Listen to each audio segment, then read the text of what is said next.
नमस्कार, मैं मधु चौरसिया भोपाल लेके आइए जानते हैं जनता के बीच जनता की राय इलेक्शंस को लेकर वोटिंग के बारे में अवेयरनेस कितनी हमें है वो जानकारी हम लोग थोड़ी शेयर करेंगे। नमस्कार मैम।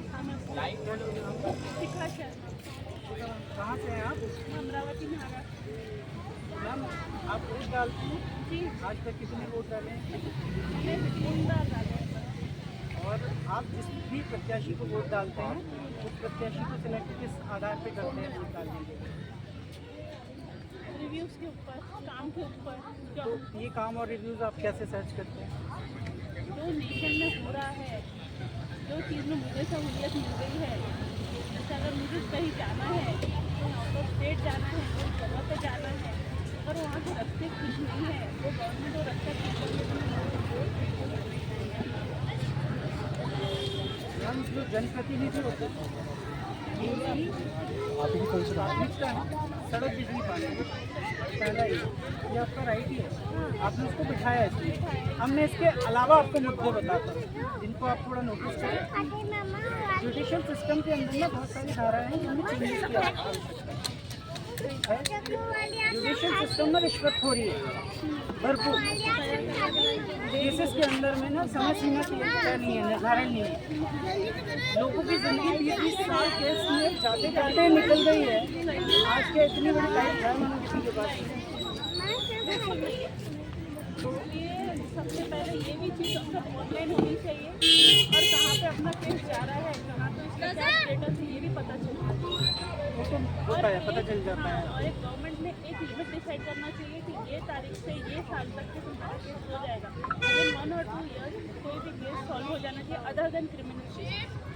इसके अलावा मैम एक छोटा सा कंसर्न है। सपोज करिए कि कोई व्यक्ति कोई गलती कर रहा है, अब वो पकड़ा नहीं जा रहा, तो आपको ये नहीं लगता कि ये उसको बढ़ावा मिल रहा है? मिल रहा है ना। तो मैं कह रहा हूँ कि अगर कोई और ये मशीन लगाने से कोई सुधरेंगे भी नहीं।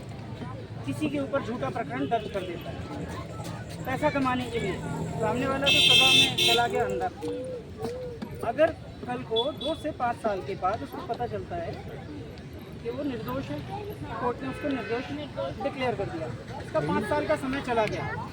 अगर इसके विरोध में जिसने ये झूठा प्रकरण दर्ज किया उसके विरोध में भी उसका सस्पेंशन और उसको 5 साल की कैद, जितनी साल उसको कैद हुई है जेल, और उसको ना मिले और हाँ कंपनसेशन, भी मिलना चाहिए। अगर ये चीज़ें ना हो मिले तो ये रुकेंगे क्या? नहीं रुकेगा। अगर जब तक कि उसको वो चीज़ पता ना हो, उस चीज़ से वो गुजरेगा नहीं, उसको कैसे पता चलेगा कि सामने वाले को क्या तकलीफ है, जो निर्दोष है उसको क्या तकलीफ है। मैम एक और है, सपोज करिए मेरी इनकम नहीं है और मैं किसी प्रकरण में फंसा हूँ या कोई भी चीज़ है, तो मैं तो पे कर रहा हूँ, सब लोग मुझसे पैसे ले रहे हैं रिश्वत के तौर पे, बिना मन के भी ले रहे हैं, मैं दे रहा हूँ। अगर आज बिना मन के मैं अपना पैसा किसी को दूंगा तो मैं किसी ना किसी का नुकसान करके कमाऊंगा कि नहीं? बिल्कुल कमाएगा। वो देखिए इंसान मजबूर होकर फिर गलत रास्ते पर तो गलत जाता ही रास्ते पे है। जाएगा।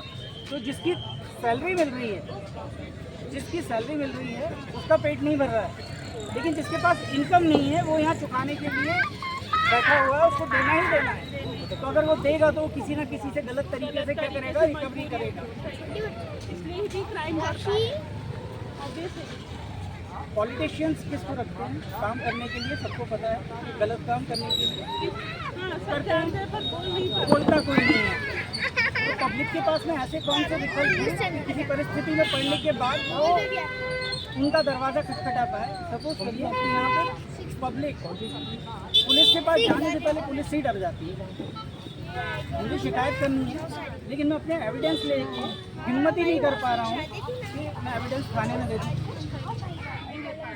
तो जब आपको बचाने की जिम्मेदारी जिसकी है उस पर आपको विश्वास नहीं है तो बताइए मैं सेफ एंड साइड कहाँ से? देखिए हर इंसान एक जैसा, हर पुलिस। अब आप मेरी एक बहुत छोटी सी बात समझिए, आपके पास जो भी चीज़ आपने दे दी, हाँ आपने तो दे दी ना, पता किसको है? जिसने ली है। छेड़छाड़ भी वही कर सकता है। अब आपको तो एक बार विश्वास करनी है, अब दी तो आपने कैबिन के अंदर, आपके पास में क्या है? होना चाहिए। अब जैसे मैं बैंक में काम करती हूँ, कोई कस्टमर आता है तो मैडम 5,000 रुपये डेबिट हो गए, मुझे क्रेडिट नहीं। हम कस्टमर को एक ऑफिस कॉपी देते हैं जो हमने और तुम्हारे पास एक कॉपी रखो, तुम्हारे पैसे हाथ से आके तुम्हारे पास वापस आ जाए। ऐसे कुछ ना कुछ दोषी या फिर किसी को कहना कि भाई इतने दिन में कोई भी जो चीज़ है वो सॉल्व हो जाए, इतने दिन में क्या? बीच में घुसे अरे लगाएगा कैसे रोक रहा है? अरे एक मिनट भाई साहब, क्या हो गया?